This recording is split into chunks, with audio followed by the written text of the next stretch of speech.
casting and forging largely has declined in the West. It's a shadow of what it might have been in, say, the 50s or 60s. There aren't armies of new apprentice welders being trained. 3D printing offers a much more modern way of manufacturing these components. We start with a fine metal powder, that's the feedstock.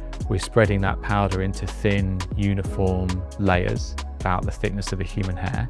Then we melt that powder using an electron beam rather than a laser. And that means we don't have any of those stresses building up in the part. Then parts don't distort, they hold true to form.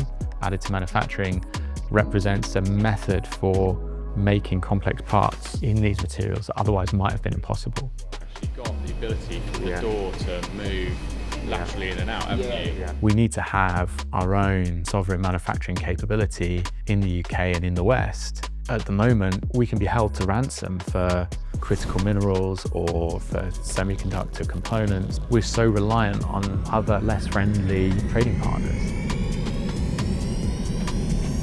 I'd love to say that anyone can be a founder and start a new company and do a startup, but that's just not reality. It's not for everybody. Not everybody is suited to uncertainty. Every founder must have had those moments of self-doubt and question whether they were good enough or up to the job. If you're not questioning whether you're good enough, and then you're probably blind to your own weaknesses. Best advice I think I've been given is to do it your way.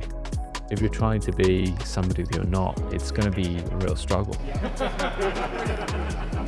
When I look at my kids, I'm an optimist. I think that every founder has to be right, otherwise they wouldn't do what they do. The overall capability of mankind to solve the world's problems is greater now than it ever has been. We can do things that even 5 years ago would have been unimaginable.